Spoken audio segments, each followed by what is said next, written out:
Now that the lecture is being recorded, let's officially start. So, vocabulary. What is the importance of vocabulary in your English communication skills? Well, hindi lang sa English communication skills, but in any other new language that you learn, vocabulary is the foundation. Why? Because definitely you can't give what you don't have. Walang output kung walang input. Meaning, if you do not make sure that your vocabulary is enriched, definitely, hindi ka makakapag come up with contentful and meaningful writing. Okay? Also, vocabulary is important because in your listening subtest. Why? How can you understand, how can you comprehend words that na may American accent pa or may British accent pa if you're not familiar or hindi ka aware sa meaning ng word na yon? That's why vocabulary plays a big role not only in writing and speaking but also in listening and reading. Kasi isa sa mga dahilan kung bakit sobrang daming estudyanteng hindi makakuha ng magandang score sa reading. Kung nakapag-mock test na kayong lahat, isa lang yung feedback natin. Ang hirap intindihin. Right? Kaya nga, sa mga reading lectures natin, tinatawag ang context clues. Na kahit hindi mo alam yung word, basta alam mo yung kung paano i-interpret yung situation through context clues, then you'll be able to derive the meaning of the words, right? That's why vocabulary is really important in all aspects of your IELTS examination. All right? Although this is a minor lecture, it still is very essential because you will not only be equipped during the examination, but definitely for future use because you guys will be living and working abroad. The medium, the language that you will be speaking most of the time is English, especially during working hours, right? So this is very important also in your daily conversations. Okay.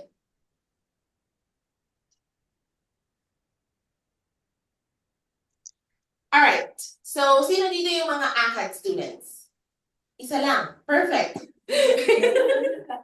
Kasi, actually, the following, the most part of the biggest part of this lecture is high academic. Sa mga GT, hindi ko rin alam ba't kayo pumasok. Joke lang. No. All right. Before we continue, I'll make sure that everybody is muted. May mga naririnig tayo dito.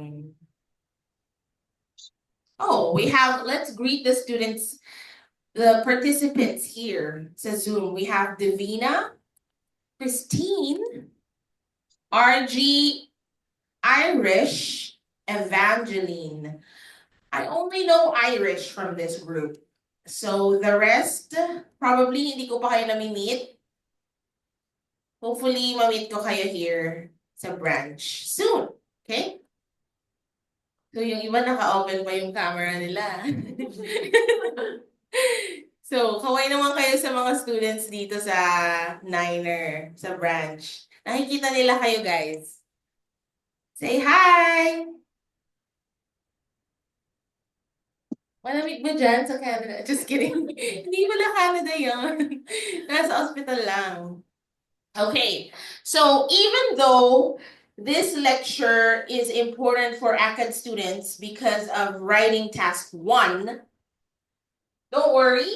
Sa mga GT students, may makukuha pa rin kayo dito, may matututunan pa rin kayo, especially sa dulong part ng lecture na to because it's very helpful on your writing task 2 since writing task 2 is essay writing, right?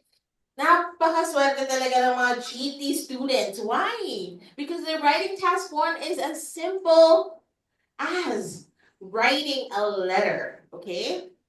So, compared sa academic students na talagang mag-i-interpret ng iba't ibang illustrations, graphs, and statistical data.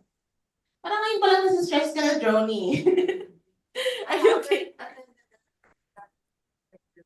You haven't? Oh, I think on Thursday? Or no, on Friday? Okay.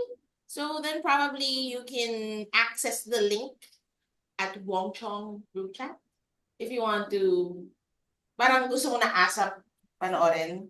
Go ahead. I'll wait po. Why not? What if mag-exam ka na tapos hindi pa pala na-plot sa schedule yung lecture na yon? Okay? So definitely, guys, the latter part of this lecture is going to be very helpful on writing task 2, essay writing, because we are going to show you the different terms, prepositional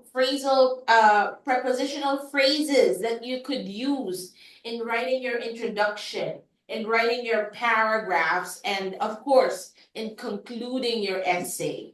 Yan yung madalas na naririnig ko sa mga students dito. Ma'am, ang hirap naman gawa ng outline or structure ng essay. Kasi sa totoo lang, if you don't make an outline for your essay, writing task 2, you'll have a hard time coming up with ideas and making sure that your content is cohesive. Kasi nga, kailangan muna may outline para may fina-follow kayong against Canada. Their closest partner, ally, friend. Same time, they're talking about working positively with Russia, Vladimir Putin, aligning. Ang sipag naman ni Crestel Valdez habang nagda-drive siya ay nakikinig sa live lecture.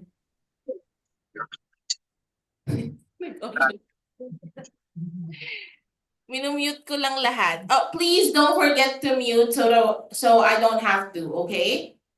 Please mute your microphones. Okay. So, this is for academic students, so sa'yo lang ako titiin. Okay, so on writing task 1, again, statistical data will be presented.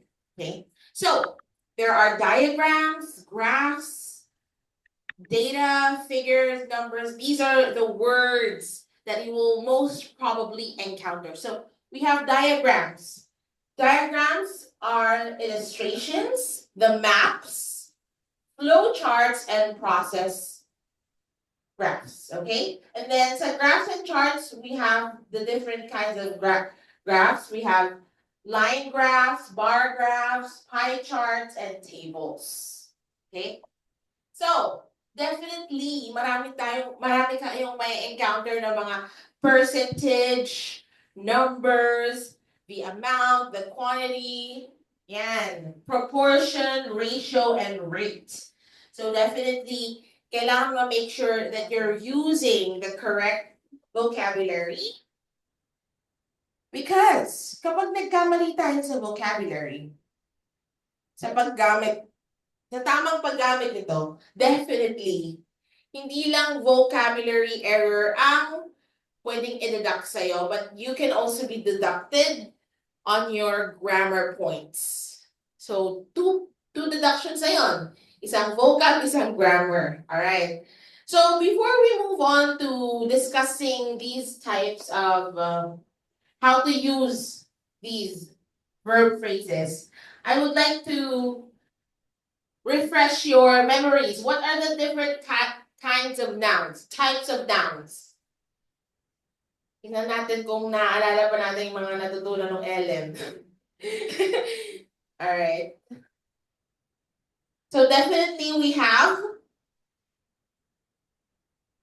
uncountable and countable nouns. What's the difference? Ma'am, nilagyan lang po ng un. Okay, hindi po yun literally na ganon. Okay, so when we say countable nouns, when we say the word count, ibig sabihin pwedeng bilangin sa kamay. Okay, for example, apples, oranges, boxes, cars, those are countable nouns. But uncountable nouns ay yung mga nouns na hindi mo kayang bilangin. For example, coffee. Yes. Water. Alright? Air. Okay. Powder. Powder, right? Although, kung iisipin mo siya literally, pwede naman, but it will take you forever. And hindi siya measurable. I mean, yung mga uncountable nouns, yan yung mga minimeasure natin. Yung quantity. Alright? Unlike yung countable nouns na pwede mo siyang talagang literally to count it. So, yan yung pagkakaiba ng kailangan yung maalala yung iba't ibang types of nouns because I will be discussing that. So, again, there are more. Actually, there are 8 different types of nouns. Uncountable, countable. Next, we have collective nouns. Yun yung group. For example, family. A herd. Okay? A troop. Okay. Another one is concrete and abstract. So, ano pinagkaiba ng abstract at concrete? Eh hanggang countable tsaka uncountable lang ma'am yung napakinggan ko sa lesson dati. It's okay. Let me explain, okay? Abstract nouns are nouns that are intangible. Ma'am, ano ba yung intangible? Yung hindi kayang hawakan, okay? So when we talk about abstract nouns, we refer to love, faith, honesty, hope. Yan. Nouns pa rin yan because they're ideas, but they don't have a physical form. Okay? Now, on the other hand, what is a concrete noun? Concrete nouns are tangible nouns. Okay? All right, let me give you example of concrete nouns. I love this.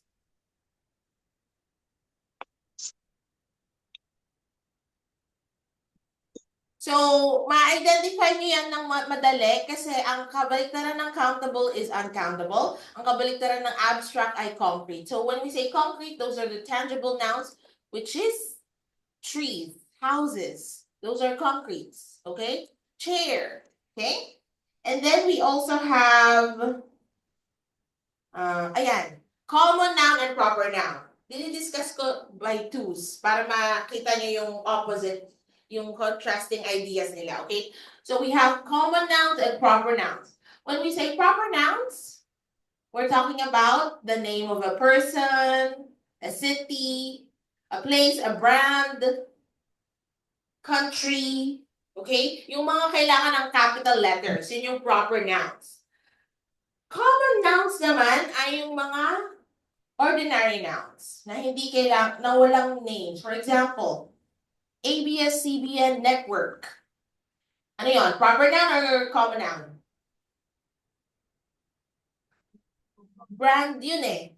So, proper noun siya.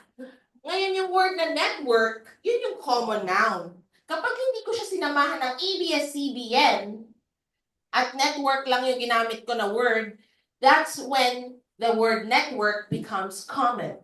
At small letter N lang ang gagamitin, right? But, if sinabi kong ABS-CBN network or YG Entertainment, Viva Films, yan. Ibig sabihin, Louis Vuitton, Chanel, Gucci, Balenciaga. Those brands are all examples of proper nouns. Your names are proper nouns, all right? Okay. Now let's start with the word number. They use the number of plus plural noun, the number of visitors. Okay. Ang gagamitin ba natin is or are? The number of visitors is or the number of visitors are? Ay, parang ang confident niyo sa mga sagot niyo.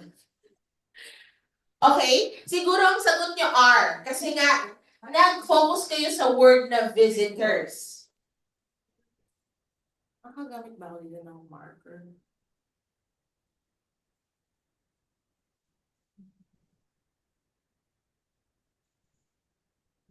Dito kayo nag-focus sa word na to. Pero, alalahanin nyo na merong the number. When we use the word the, this is a determiner. Pag ginagamitan natin ng determiner, nagiging singular yung form na to. Kaya, the number of visitors is. Okay?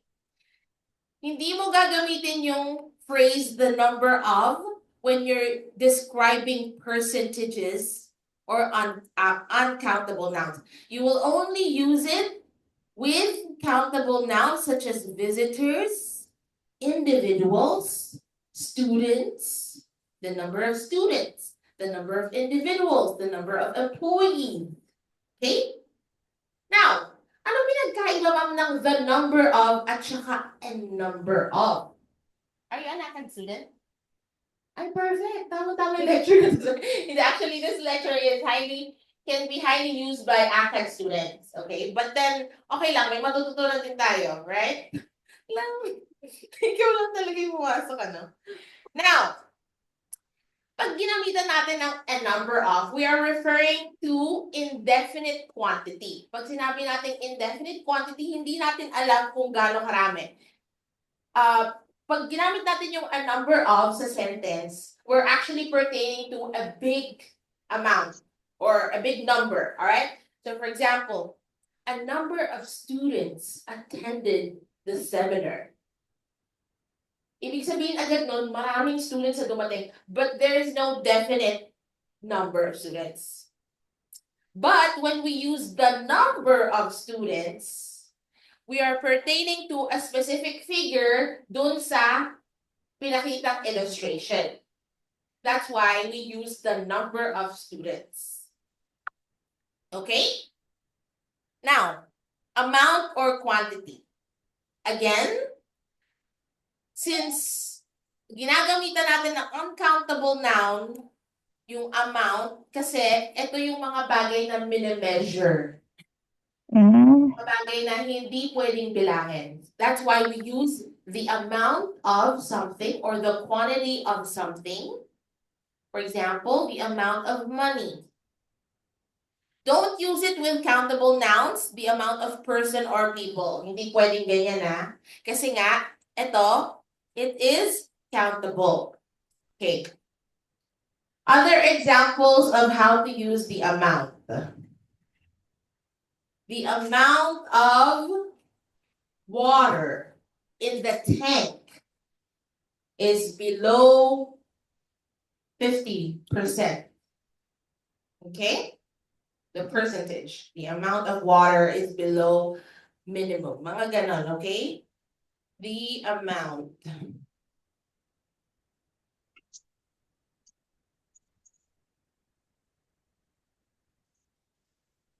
Okay, let me give more examples.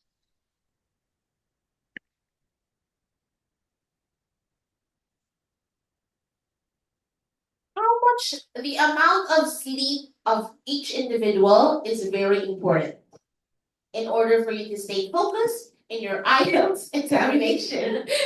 Bumabalik pa rin talaga tayo sa IELTS eh. Right? The amount of sleep is very important. Kasi hindi mo naman pwedeng sabihin the number of sleep. The number of days that I slept was 100. Uy, ang lakas mo ka Snow White. 100 days nakatulog. And then Prince Charming came. Uy, Prince Charming. Okay, so ayan. Naintindihan na natin kung paano gamitin yung the number of, tsaka yung the amount of, right? Very easy to understand.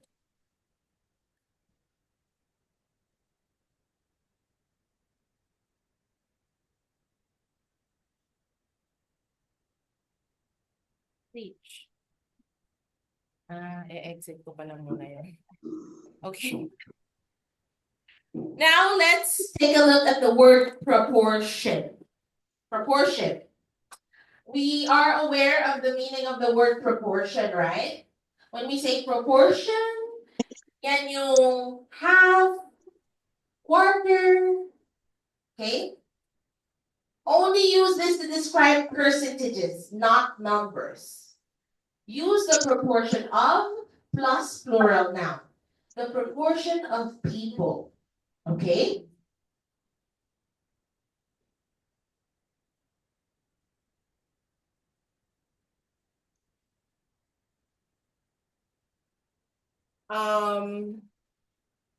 Wait a minute. Kasi, mag-exit tayo sa file na to para mapakita ko sa inyo yung isa pang PDF. Hang on, guys. I will stop sharing and I'll reshare.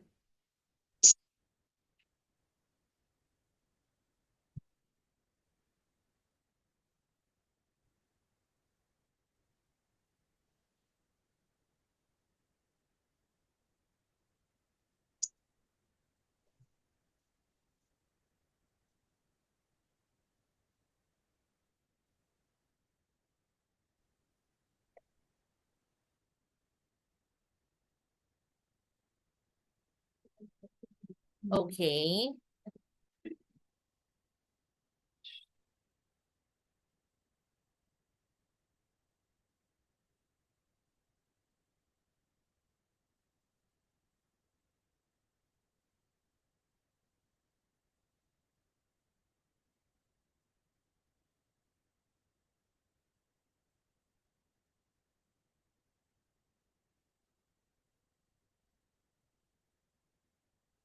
Okay.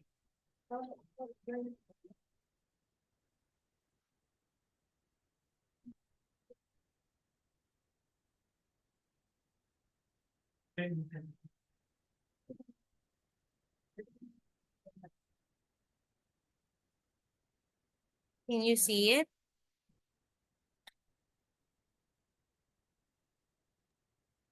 All right. So these are sample graphs na may encounter ng mga academic students. Parang gulat na gulat ka, Joni. So there. The bar graph. This is a sample bar graph, okay? The bar graph above shows average earnings in the Republic of Ireland in 5 different years, with projections for the future. Earnings are in US dollars. Summarize the information by selecting and reporting the main features and make comparisons. Okay? So, ayan. Yan yung mga sample task description. All right, so that's the reason why we're learning about vocabularies for academic students, because we're trying to refrain from copying the task description. We have to make sure that we're paraphrasing the words. Okay? So there. Kasi switch ko ba agad dito?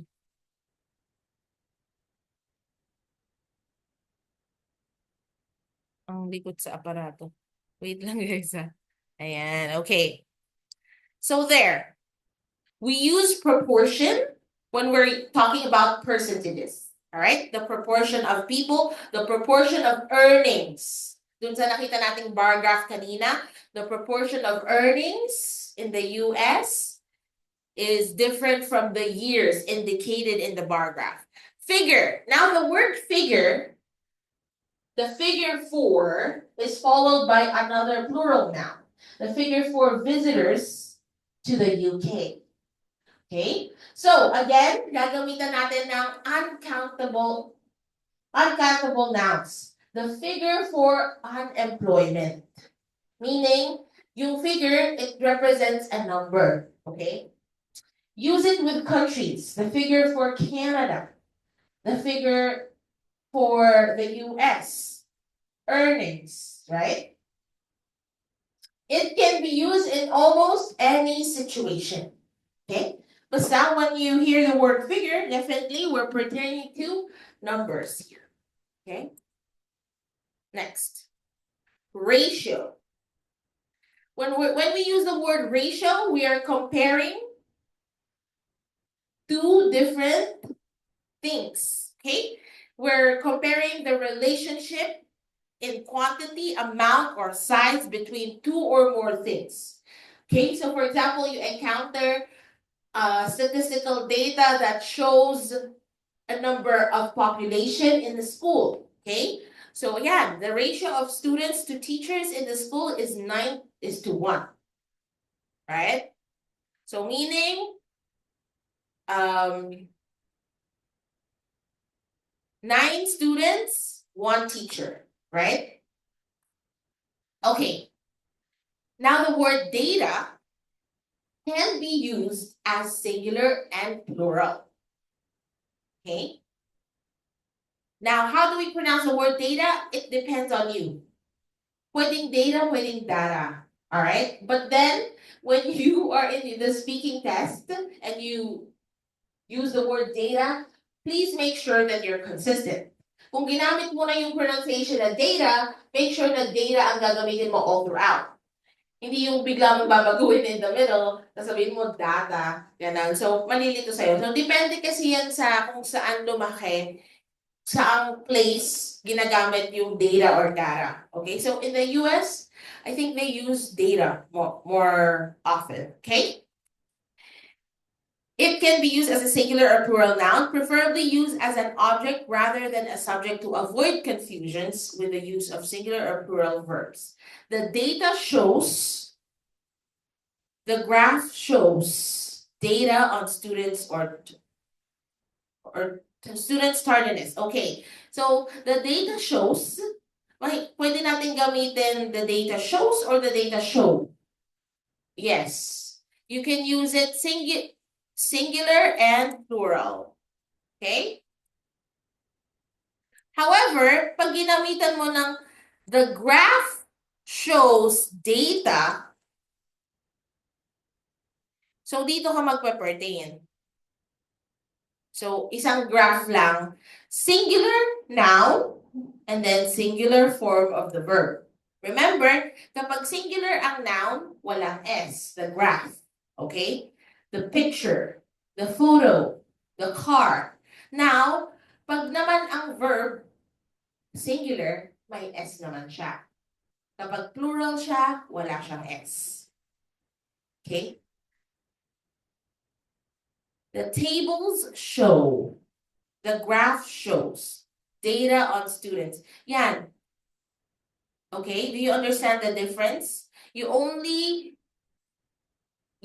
change the form of the verb depending on the word that was used before it. Okay?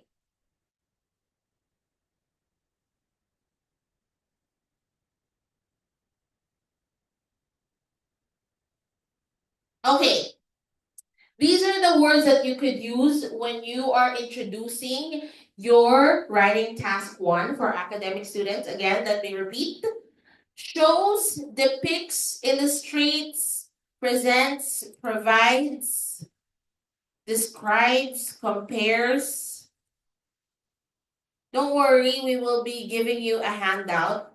So it's okay if you don't take pictures. So sa mga bagong students, no need to secure any kind of screenshot because definitely we will be providing. Ganito yung itsura ng handout, guys. So don't worry. Naka-summarize na lahat dito. Tsaka mas madaling intindihin dito sa handout. Okay. Kaya namin sinasuggest tong iba't ibang ways on how to introduce your writing task 1 is because sawang-sawa na yung mga examiners na nababasa yung word na this data presents. The word presents, lagi na lang ginagamit yung word na presents. Maraming iba't ibang synonyms on how you can use the word present. Okay? So we have here, gives information on, presents information about, shows data about. Bakit ko nire-recommend na gamitin tong phrasal? Phrasal verbs. Because, di ba 150 words yung kailangan? Mas mabilis mong ma-achieve yung 150 words pag pinili mong gamitin yung mga phrasal verbs. Tama? So, yun. Don't work hard, work smart. Sabi nga nila, di ba? So, yan, mga techniques. So, kung nagamit mo na yung word na shows, sa susunod na sentence, pwede mo naman gamitin yung word na illustrates. Di ba? Para naman makita ng examiner na, wow, napakalawak ng kanyang vocabulary. Kahit ang totoo, kinabisado mo lang talaga yan. Okay? Right. Don't worry again, because they will be provided in the handout.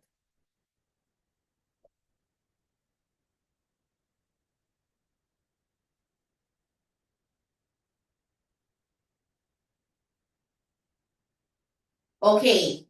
So for those of you who are confused how to use presents and represents, the difference is very simple. When we use the word present, we are talking about what is shown directly. Okay? This data presents. Okay? But when we use the word represent, it means that it stands for something. Okay? Let's read the example.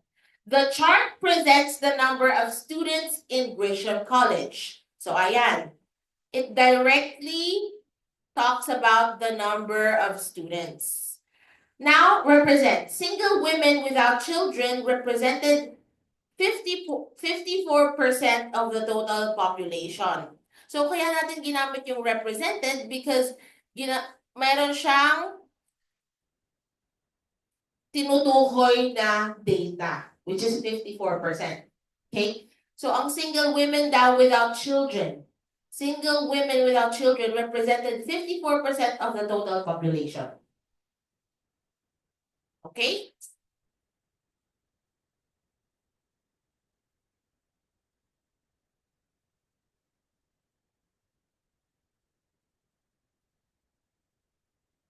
Okay. Mabilis tayo ngayon kasi guys, marami tayong 78 pages to actually. Nandito pa lang tayo sa pang 11. Thank God, nasa pang 11 pa lang tayo. Konti na lang.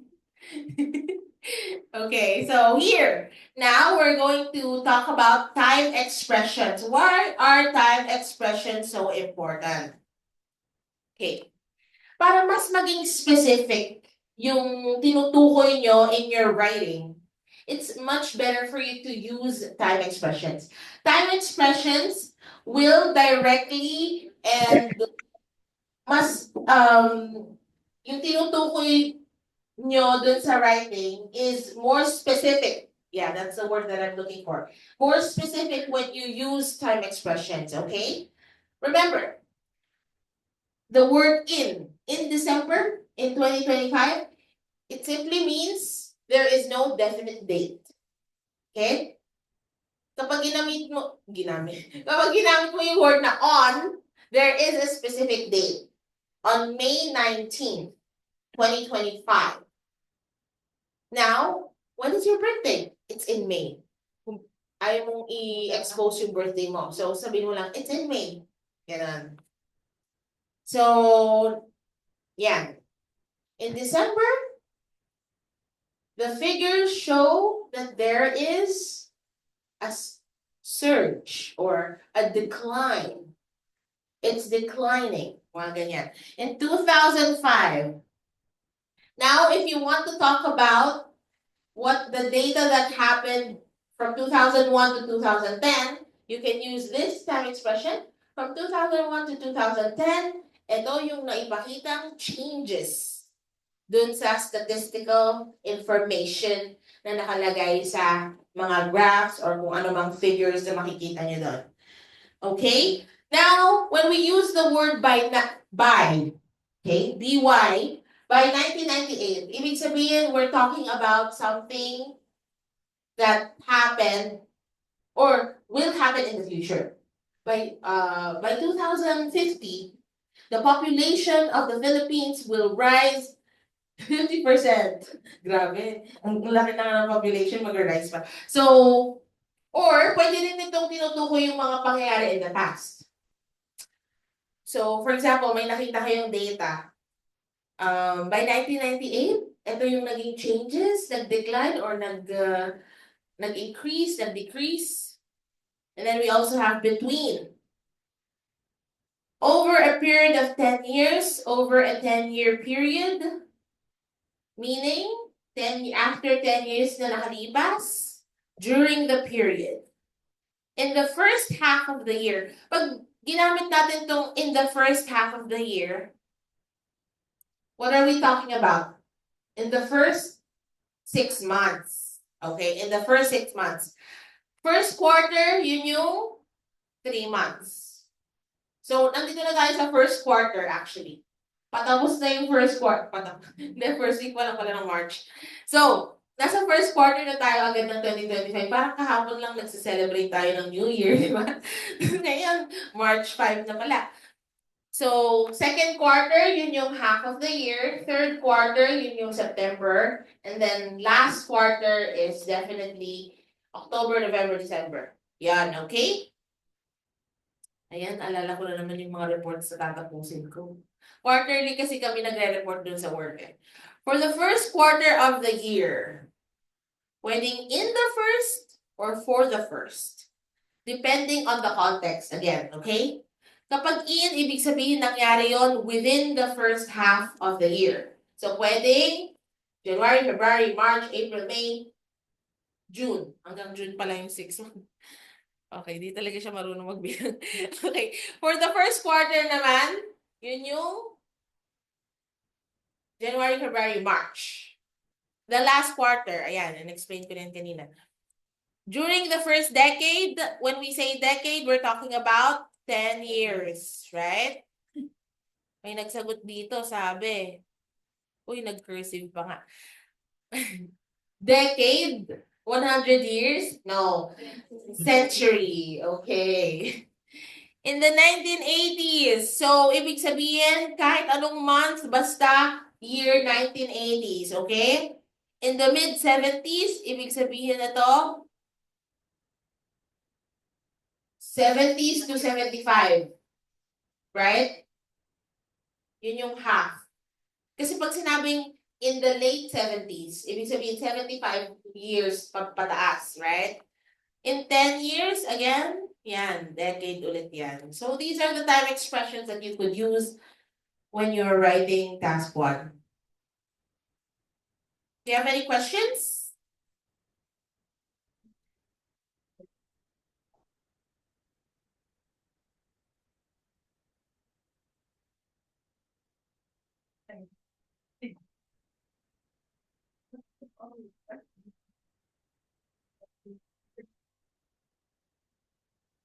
Okay. Of course, first we will talk about up verbs. When we say up verbs, tumutukoy ito sa mga words na gagamitin mo when you are seeing figures or statistical data na pataas. Kasi may mga data tayong pataas, pababa. So, unahin muna natin pag-usapan yung mga up verbs. So, first on the list, we have the word soar. Okay? Hindi to soar, eyes ah. Yung spelling ng soar ay S-O-R-E. Ina-clarify ko lang kasi before, I used to be very confused with the word S-O-R-E at saka S-O-A-R. So, ngayon, klaro na sa ating lahat that the word soar means to increase to a high level in a very short time. So, hindi pwedeng gamitin mo yung soar sa lahat ng pagkakataon na. You will only use the word soar when the increase happened in a very short time. Okay? Let's say, yung graph na papakita ng 1990 to 1995, and then 2000, 2005, 5-year interval. Ngayon, yung changes or yung increase ay from 1990 to 2020. Hindi mo pwedeng gamitin yung word na soar. Kasi medyo malaki yung interval ng time na yon. Pero kapag 1995 to 2000, 5 years lang yon. So, pwede mong gamitin yung word na soar. Depende pa rin sa iba pang data na pinapakita dun sa illustration. Iko-compare mo, di ba? Soar is probably a more extreme term than rapid increase or steep increase. So, ibig sabihin, mas extreme daw gamitin yung word na soar kesa sa rapid. So, ibig sabihin, kung rapid, ibig sabihin mabilis. Mas mabilis yung soar. Okay? Alright. So, yung soar at saka narinig niyo yung term na skyrocketed. Okay, skyrocketed, mga ganyang terms. Hindi ito applicable gamitin kapag yung increase ay medyo matagal yung interval. Gagamitin mo lang siya kapag yung increase ay very sudden, really strong, okay? Or really short period of time. Okay, hindi mo na siya kailangan gamitan ng any adverbs. Adverbs are words that modify verbs. Okay? So, hindi mo na kailangan sabihin the percentage or the figure really soared.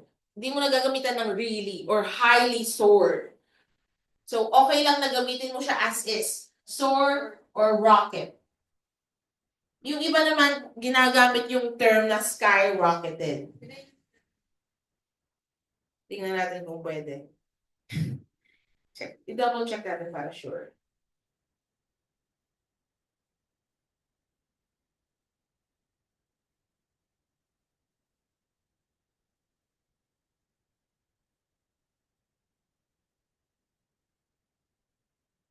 Okay, pwede gamitin yung skyrocketed.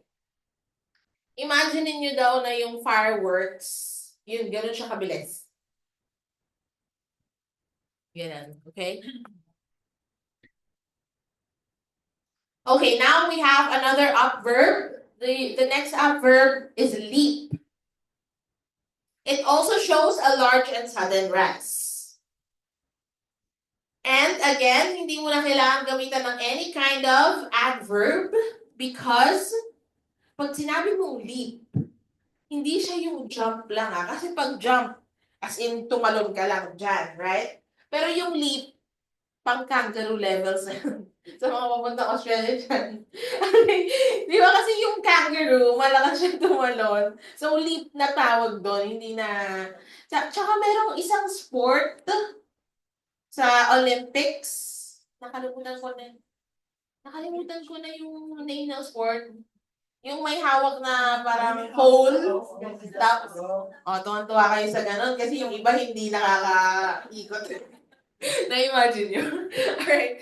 So, yun yung leap. Malaking jump na malayo yung narating. Yun yung ibig sabihin nun. Okay? Climb. Ito medyo neutral ng word na to. Okay? Yung word na climb, pwede yan sa mga maliit na changes or increase sa statistics. It's a neutral verb. For example, the population climbed to over 1 million. Hindi naman pala siya neutral. 1 million.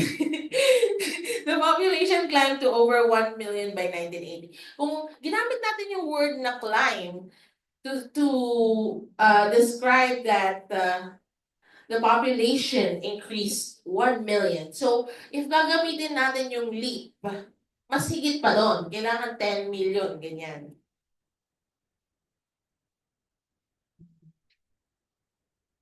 Okay. Let me give more examples.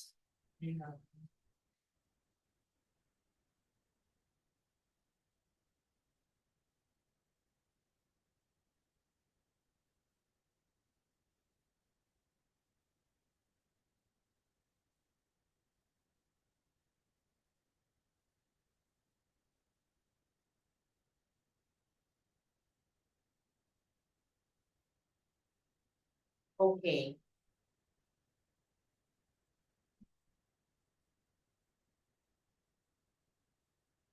Climb is used in various statistical problems like parameter estimation, model selection, and clustering, where the goal is to find the best possible set of values that maximize a specific criteria. So, for example, yung parameter ng estimation ay tumaas ng mabilis and big changes, you can use the word climb. Okay? Now, let's take a look at the word surge. Again, this is another word that you don't need to use any adverb because the word itself already means na it rise suddenly or very fast. Patapos na yung lecture. Just kidding. Sako dumating siya magpapa-break time na ako. I'm just kidding. Alright, so a surge in migration is seen in November. Humirap na yung ano. Wait lang. Dumating lang si ano. Pag kasi ito biglang namatay. Alright, there. Let's talk about the phrasal verb slip back. Right. It is used for falls that come after rises. Okay? Hindi mo ito pwedeng gamitin sa simpleng pag-decline or pag-decrease. Because it is only used when something has a comeback. Ano yung mga nagka-comeback na relasyon? Relasyon pala. Hindi mo, iniwan mo na, binalikan mo pa, ganun. But this means, slip back means, nagkaroon ng increase, nagsimula siya sa mababa, nagkaroon ng increase, tapos bumalik ulit siya sa dati niyang mababang status. So, saka mo lang that's when you're going to use the term slip back. When you're pertaining to something that rised and then went back to its normal form or normal status, okay? Okay, the example given is the use of electricity slipped back to 50 units in Maine. Uy, tuwang-tuwa ako sa, ay, iba kasi dito sa Cabanatuan, right? What's the electricity company here? Yeah, Selcor. So, did you have any slipbacks when it comes to rates? Kasi sa Neco 1, sa Gapan City, sa Neco 1, talagang bumaba. And I'm tuwa ako sa news na may Oo, diba? So actually, last year around December, NECO 1 announced that there's gonna be a slip back on the rates. But, tumaas ulit ng bandang January. So talagang magagamit mo yung word na slip back kasi nga, nung February, bumaba ulit siya. Di ba? Nakakatuwa. Now, let's have the word drop and dip. The words drop and dip are normally used for fairly small decreases. Ayan. Puro decrease na itong mga words na gagamitin natin. Ibig sabihin, pababa na. So, yan. There was a drop in the population. There was a drop on the rates. A drop in the crime rate can be seen last year. Okay. So, yung nangyari ba nung panahon ni Duterte, slip back, drop ba yun or magagamit natin iba sa crime rate? Kasi malaking decrease yun, not small decrease. So, definitely you can't use the word drop nung panahon ni Duterte. There was like, maybe we could use plummet. Okay? So, the word plummet is the strongest word when we're talking about decrease. It means to fall very quickly and a long way. Ay, sa mga mabilis na fall dyan. My feelings plummeted. Okay, so yung example, the number of tourists to the city plummets after September. Kasi nga, meron lang talagang peak season, meron din namang, ano pag hindi peak season? Low season. Kapag hindi peak season sa mga like travel.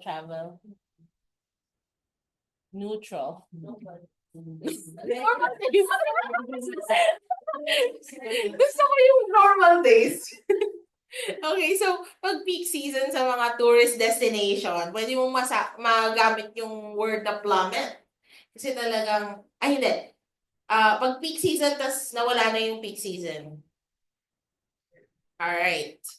So it's already March. Nararamdaman na natin yung summer. Definitely peak season na sa mga hindi beach beach destination.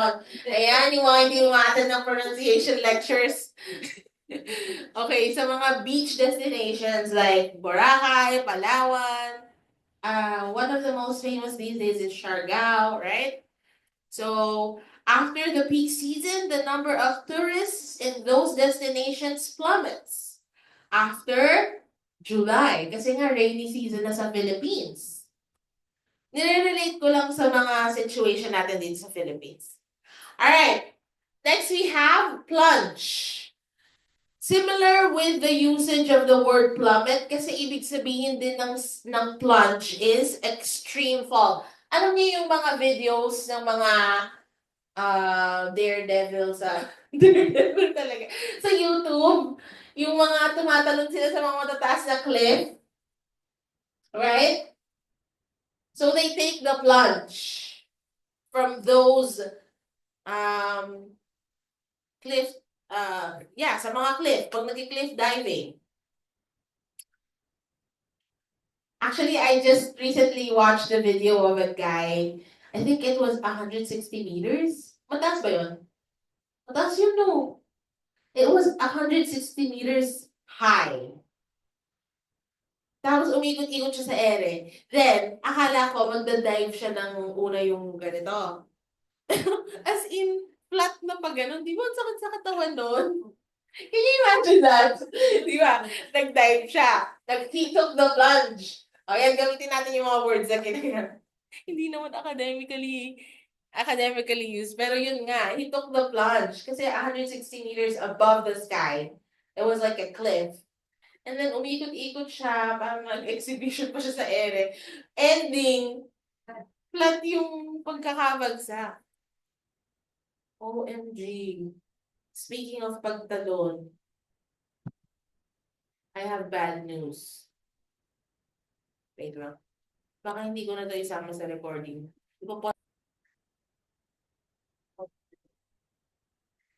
Okay, so we will still continue talking about noun verbs. Ibilisan ko lang ng konti because we have less than an hour. We will start the coaching at 11:30, okay? Kasi hanggang 12 lang yung bayan. Charis. Joke lang. Okay. All right, now, when we're going to talk about future forms, we can use these tandems. Will probably or will likely. So, kung meron kayong nai-interpret dun sa data na maaaring posibleng mangyari in the future, you can use these terms. The figure should reach 150,000, 15,000 in 2020. The figure is likely to reach 15,000 in 2020. Okay? So, there is no certainty. There's no assurance. But then, you can interpret the data according to the given information on the statistical data displayed. And then, you can use these. You will only use these verbs when you're talking about uncertain figures. Or hindi ka pa sure, pero yun yung nakikita mong trend niya. Okay? Yun yung dun siya papunta. So, ibig sabihin, yan yung mga gagamitin yung words. When you're talking about predictions, forecasts, estimates. Okay? So, hindi mo siya, pag future tense, be careful with the use of your verbs. Kasi itong list na to, predicted, expected, anticipated, forecasted, estimated. These are the words that you could use when you're talking about the future tense. For example, the figure is predicted to increase in 2025. Is expected to. It's anticipated. It's forecasted or it's estimated. Okay. Now let's talk about nouns and prepositions. The comparison of when we're talking about two different figures that you're trying to compare. Kasi yan yung mga hinihingi sa task cards. In the task cards, you are asked to interpret the biggest changes, the least changes. You're expected to compare data. Okay? Pero, di ba, sa writing task 1, hindi mo naman i-interpret yung buong table or yung buong graph because it's gonna take you so much time. You are only given 20 minutes to accomplish writing task 1. So, ang talagang i-interpret nyo lang sa task 1 is yung mga data na importante at yung mga changes na big changes. Alright? So, the differences between the changes in, the number of, information on. Hindi mo pwedeng paghiwalayin yung mga words and yung mga nouns and prepositions na yan. They have to come as is. They have to come as a combo. Okay? Hindi pwedeng tanggalin yung the or yung of because you're gonna make vocabulary mistake and grammar mistake at the same time. Okay? So yes, don't worry. Nasa handouts yan. Okay. Let's read some examples. The year unemployment has increased by 20,000 cases. The difference between this year and the last year is 20,000 cases. So, this year, pag nakita niyo yung this year, ibig sabihin, ang kinokompara ay yung data last year. So this year daw, yung unemployment has increased by 20,000 cases, which is such a bad thing, right? Bad news. Nag-increase daw yung unemployment. Hindi employment yung nag-increase sa unemployment. So 20,000 cases. Medyo masakit yun. Especially during pandemic. I suppose there was a big increase in unemployment. This year, there has been an increase in unemployment of 5%. Ayan. You use by, increase by, and increase in unemployment of 5% when you're using percentage. Okay? We use increase by with the verb. Increase of with the noun. Okay? So, ayan.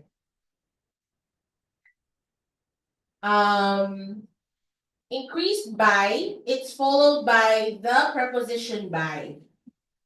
The word increase, and then preposition agad na by. Pero sa pangalawang example, it is followed by a noun, and then preposition of. Increase in unemployment of 5%. Okay? So, yan yung difference sa paggamit ng by at saka of. Okay. This year, unemployment has risen to 10%. The end result is that unemployment is up to 10% this year compared to last year. This year, there has been a rise in unemployment to 10%. So, mapapansin nyo, rise to, risen to 10%, and then, dito naman ginamit siya, a rise in unemployment to 10%. Okay?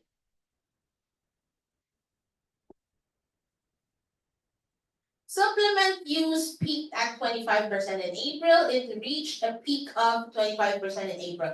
So we're presenting two ways on how you can form the sentence. So pwede mo siyang gamitan ng peak at 25%. Ngayon naman, another way to use it is it reached a peak of 25% in April. Same meaning of sentences, different structure lang, at different ways of using at and of. The number of viewers fell to a low of only 1.1 million in August. Okay, let's read these. Ito yung mga opposites nila. Okay, increased or increase by, decrease by. An increase of, decrease of. Increase to, decrease to, increase from, decrease from. Leveled out or leveled at, remain stable, remain steady, stay constant. So ito yung mga no changes Walang pagbabago, you use the phrases leveled out, remain stable, remain steady, stay constant. Ngayon, kapag naman sobrang malaki yung difference ng pag-increase, you use peak, stood at, reached a peak of, reached a plateau, to a low of. Yan yung mga words na medyo nag-gravitate siya towards bigger changes in the statistical data. Okay? Which you need to memorize. So now, these expressions will be helpful for academic and GT students, especially on writing task 2. Ito na, essay writing na tayo. So, may mababasa kayong task description. Teka lang, yung example ako dito.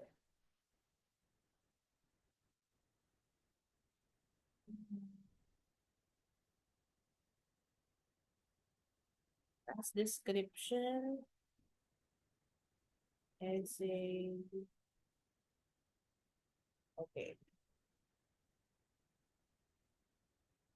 Magbabasa tayo ng sample task description.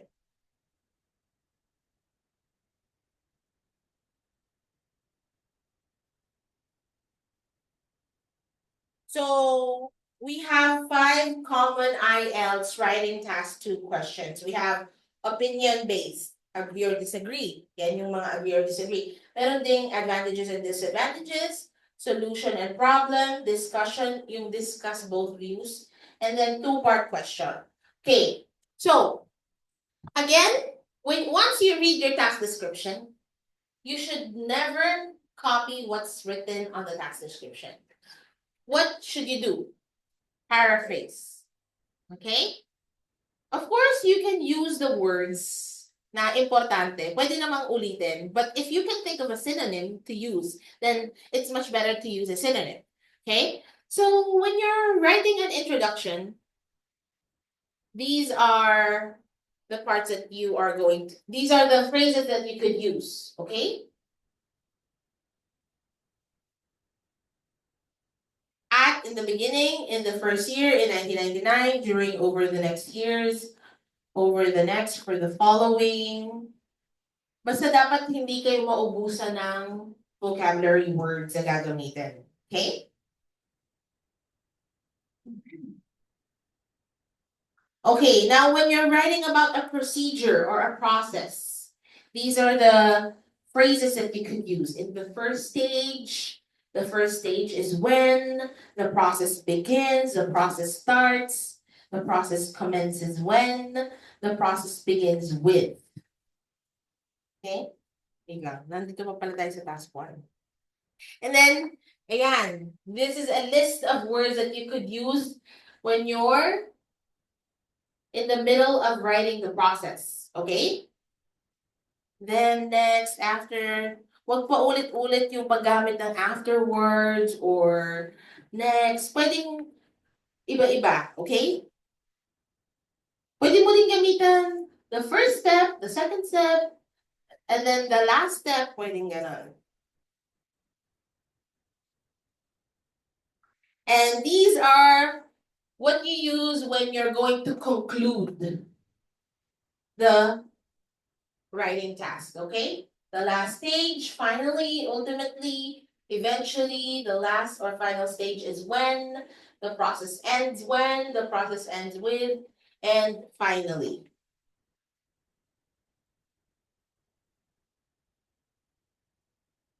These are words that you use when you're describing position and location. So, kapag meron kayong na-encounter na maps, ito naman yung words na gagamitin nyo. Academic ka, di ba? Academic. So, dalawa na kayong academic ngayon. So, yan. It is situated. It is located. It is sited. It is positioned. It is around, above. Ayan, kailangan kabisaduhin nyo yung prepositions of place. Kasi very important yan when you encounter a map.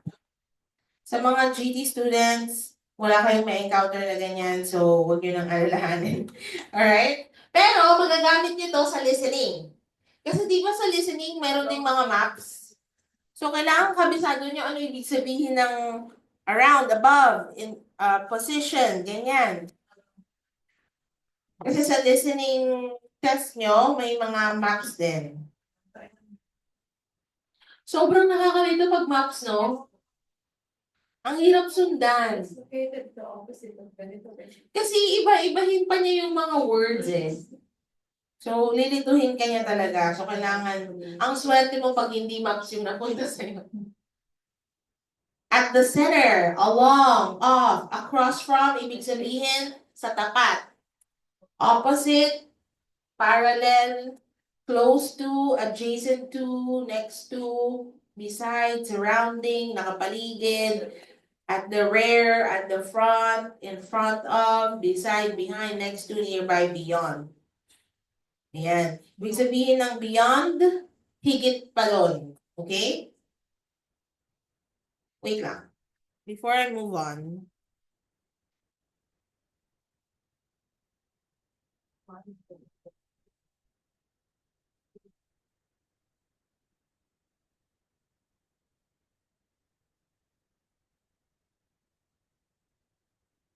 Okay, so yung word na close to,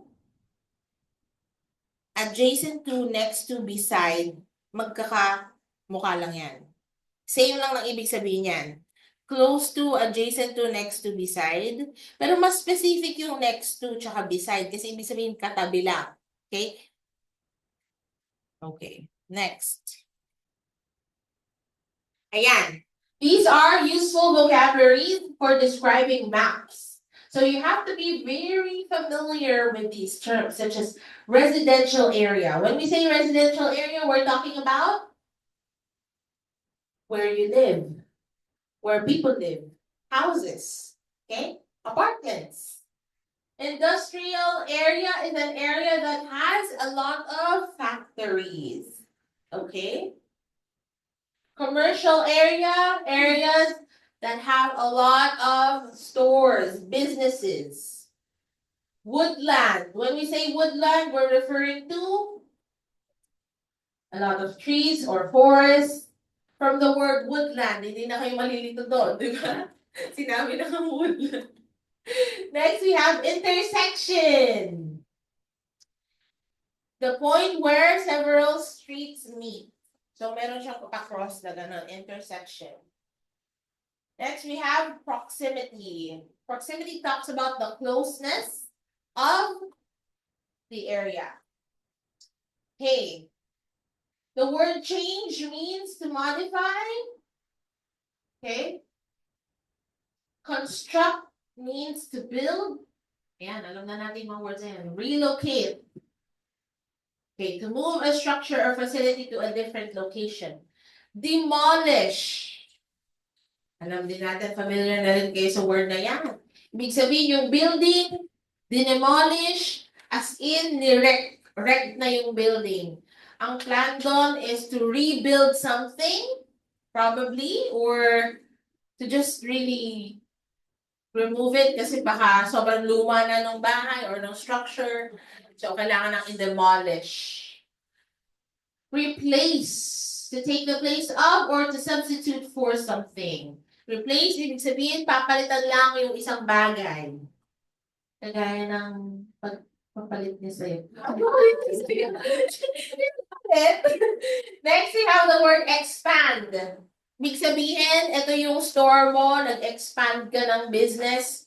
Ibig sabihin din nun, pwedeng yung structure ng building in-expand, like pinalakihan, or nag-branch out ka. Ibig sabihin, nag-expand ka ng business, mas marami ka pang stores ngayon sa iba't ibang lugar, okay? But then, if we're talking about maps, we're talking about expansion, but mas pinalaki yung isang structure. Alright? Now, let's talk about words that show contrast. Transitions.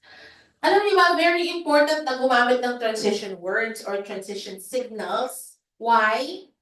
Because when we're talking about transitions, we can give a deeper meaning onto what you're saying. Okay? At saka mas mabibigyan mo ng clarification ang mga bagay-bagay when you're using transitions. Okay? So, the Middle East produces high levels of oil.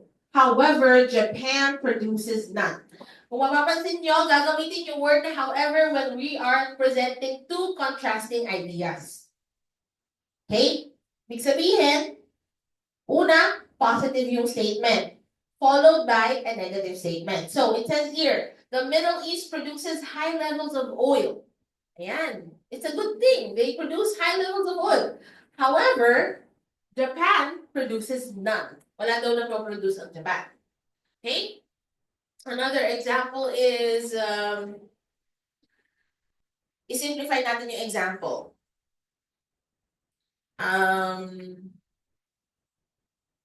Many students attended Coach Shannon's one-on-one coaching. However,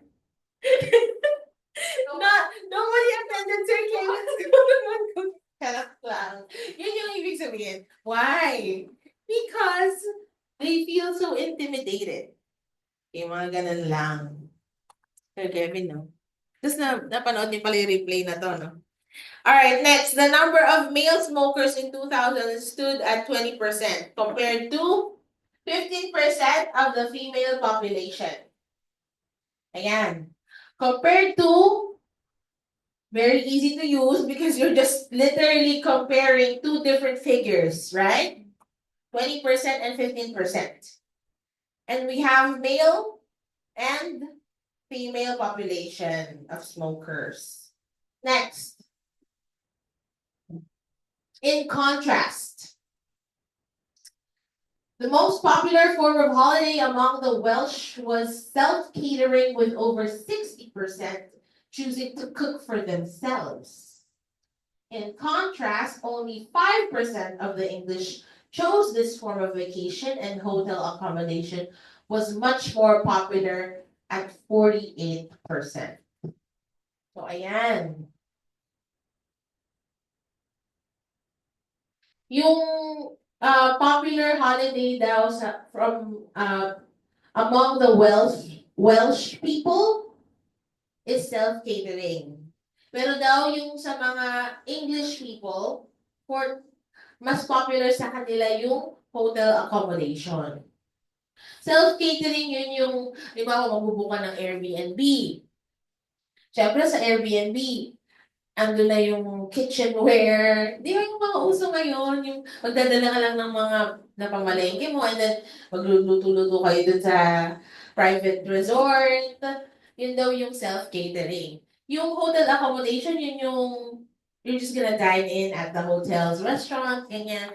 Yun daw yung napili ng mga English. In contrast. So 60% sa mga Welsh chose self-catering, but only 5% of the English population chose the self-catering. Next example, in comparison, almost 50% of the English, Scots, and Northern Irish chose to stay in a hotel for their holiday. 50%. In comparison, staying in self-catering accommodation was much less popular, with around 10% of people choosing this. So 50% ang pumili ng hotel accommodation, and 10% lang daw ang pumili ng self-catering. So there, you use the transition in comparison, right? Okay. Now we're going to talk about subordinating conjunctions. Conjunctions are words that connect ideas in sentences. Okay? So the subordinating conjunctions that are more likely to be used when you're writing your task form in IELTS for ACAD students. We use whereas and while. Okay? The Middle East produces high levels of oil, while Japan produces none, or whereas Japan produces none.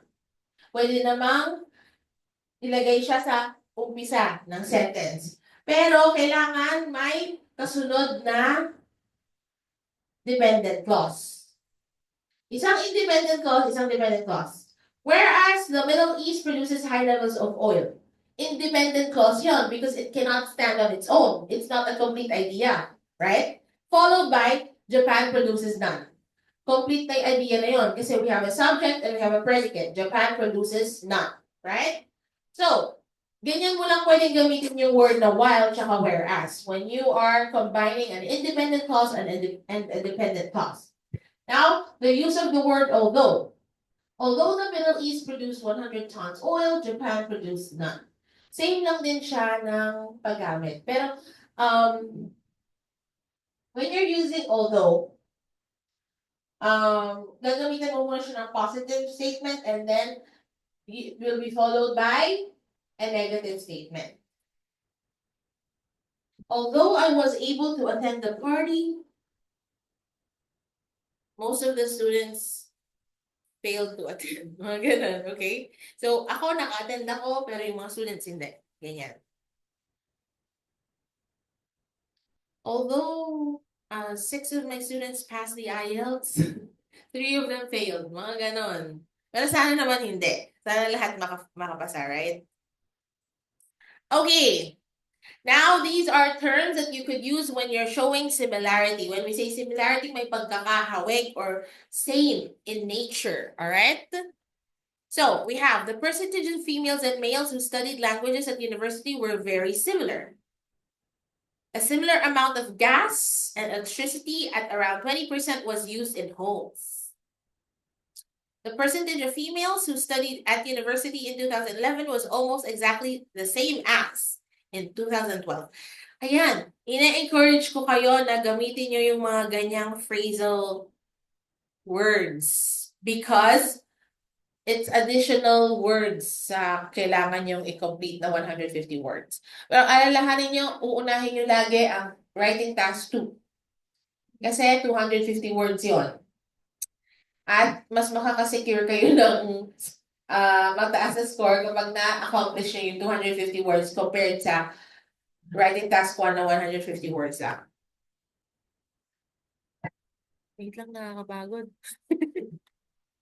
Okay.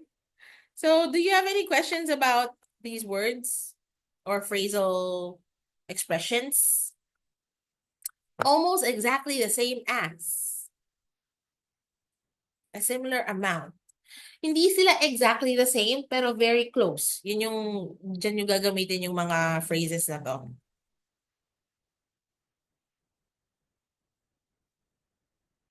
Okay. Respectively. Okay, we use respectively to clarify what statistics or numbers we are referring to. Okay? Respectively used like this is saying in this order. It's another way of saying in this order. This term should always be used for parallel lists. O, eto. So, kung kanina, showing similarities, ibig sabihin nito, may pagkakahawig lang sa data. Ang paggamit naman ng respectively, kapag parallel. Okay? 2 lists with the same number of items.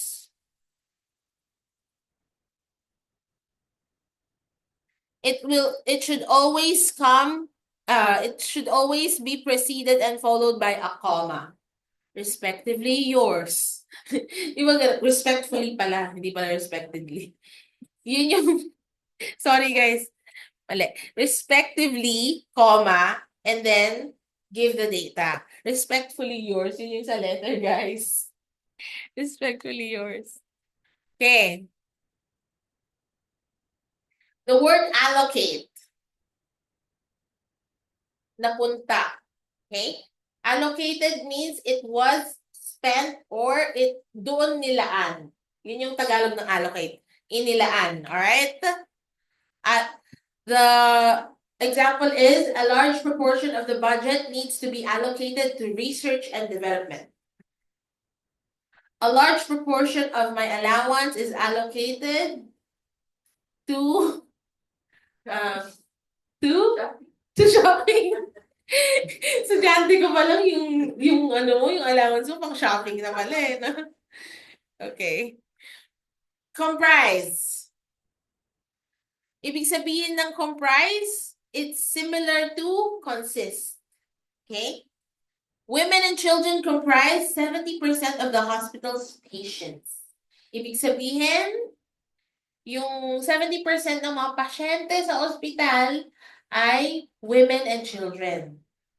Comprise. Compose of. Ito naman when we're talking about physical structures. So, concrete is composed of cement. Ayan, talaga naman. Ang content ng concrete ay semento. Cement, sand, and gravel mixed with water. Yan. Concrete. Yun yung... Kasi mahilig yung mga Pinoy gamitin yung word sementado na pala eh. Pero ibig sabihin ng concrete. Like these walls are concrete. Ang concrete, combination siya ng cement, sand, at saka gravel, tsaka water. Makeup. Women make up only a small proportion of the prison population. Okay, that's good. Makeup also has the same meaning with compose of or comprise. This group consists of men, women, and children. Account for married women with and without children accounted for the remaining 5th or 20%. Ibig sabihin ng accounted for, sila ang bumubuo ng 20%. Okay? You can use them interchangeably. Except sa allocate. Kasi ibig sabihin ng allocate, nilaan. Right? Okay, now when you're writing the conclusion for the overview of your writing task 1 pa rin pala tayo, guys. In conclusion, on the whole, to conclude, to summarize, to sum up in summary for the overview, conclusion, overall. So the only way for you to be able to make use of these academically inclined terms is by memorizing them. Yun lang talaga, guys. And of course, alamin nyo rin kung saang tamang konteksto nyo sila gagamitin. Hindi naman pwedeng, as I said earlier, ang comprise, compose, consist of, make up, account for, they can be interchangeably used. Pero itong allocate, hindi. So, yan din, same din to. In conclusion, on the whole, you can interchange these. Pwede mo siyang gamitin. Okay? Pero once lang Kasi once mo lang naman isa-summarize eh.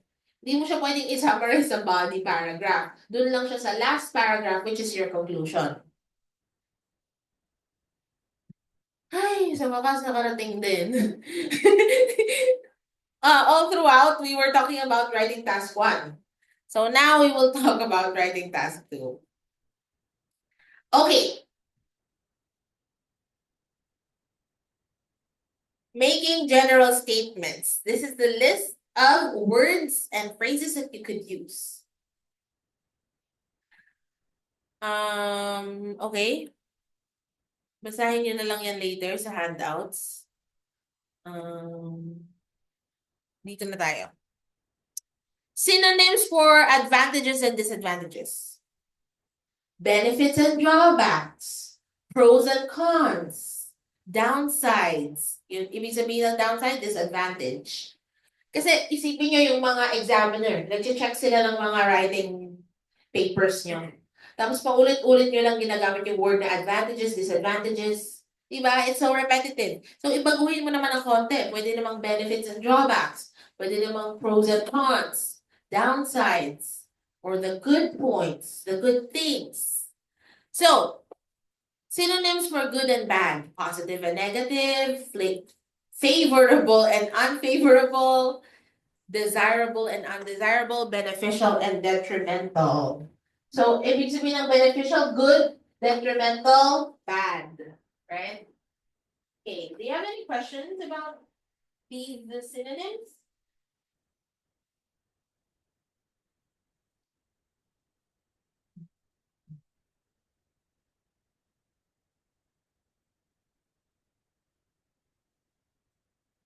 Okay, so they are highly used when you are going to encounter what task descriptions that ask you to discuss both views, di ba? Yung advantage and disadvantage. Magagamit niyo itong mga synonyms na to. So you have to take note of these, okay? Isa sa mga task cards is about living in the city and living in the countryside. So which do you think is detrimental for your child's mental and physical health? Is it living in the city or in the countryside? Which is more desirable? Kasi iba-iba tayo ng opinion about that, right? Synonyms for causes. Okay. When you're going to discuss about what is the cause of something o kung saan nagmula ang isang bagay, you can use these. The factors responsible for, the issues responsible for, the reasons behind. Kung sa speaking, ang sasabihin mo lang because, di ba? Pero sa writing, gagamitan mo siya ng formal language. And these are the terms that you can use formally. Okay? And these are academically inclined. Yun yung importante. You have to use academically inclined terms. So now, when you're talking about the effects of something, the consequences, the impacts.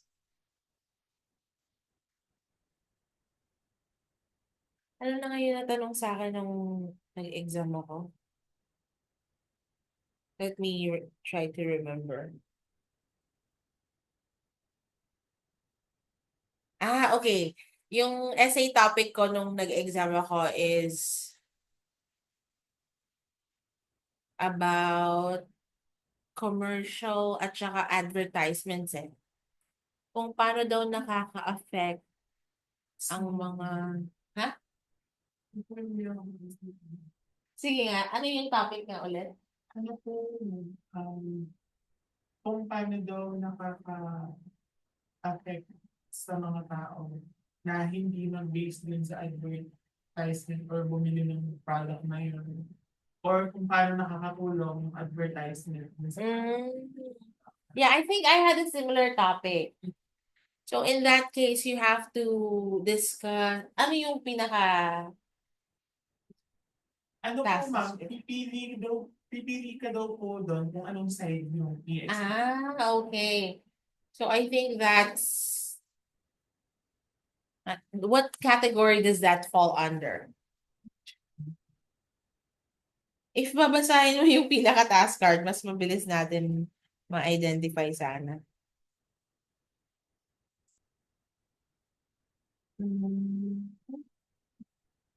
Opinion. Opinion to. Kasi we have opinion, advantages and disadvantages, problem and solution, discussion, two-part question. Baka opinion. Task 2 po siya. Task 2. Opinion-based siya, yung task description. Oo, mas madali yun. Do you agree? Opinion, instead of opinion, kung agree ka, pwede mo i-agree naman natin. Oo. Contrast ka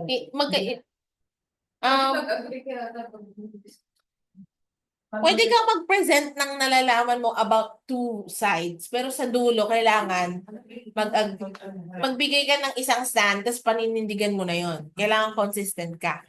Alright? So, synonyms for solutions, these are used when you are encountering, what type? Problem and solution. Right?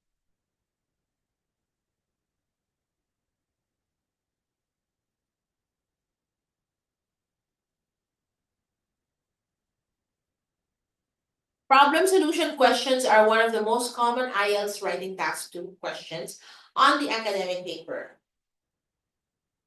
Despite being very common, many students fail to do well in these questions. Kasi,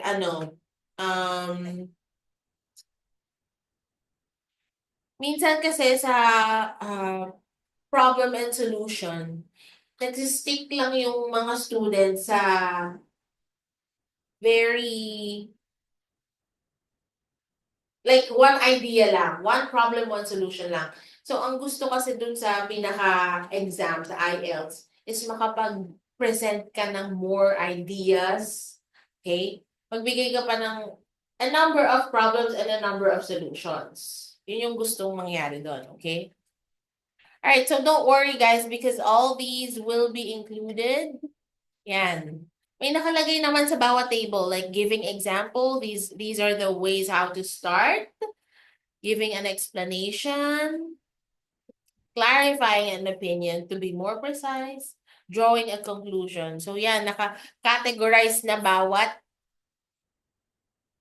set. Naka-categorize na, kaya all you have to do is to memorize these. Okay? Be familiar with it. Or, what you can do is, every week, gawa ka ng isang writing task. Kasi di ba, ang minimum writing tasks before you take the exam is 5 writing tasks na sana mapacheck ninyo. Thanks, Sir Kevin. Okay, do you have any questions before we end? So for those na nasa Zoom right now, let me remind you that the coaching session will start at 9 tomorrow, but it would be better if you attend earlier so that you can secure a slot, right? Slot. Hindi slot, ah. Ayusin yung pronunciation. Okay, so that's our topic for today. That's our lecture for today. I'm gonna see you all on Saturday. Hope you can all attend on Saturday. Kasi every time na nandito ako, nagpapa-coaching pa rin naman ako after ng lecture. Ganun ako sipag. Okay, see you guys. And I'm gonna be ending the meeting. No further announcements.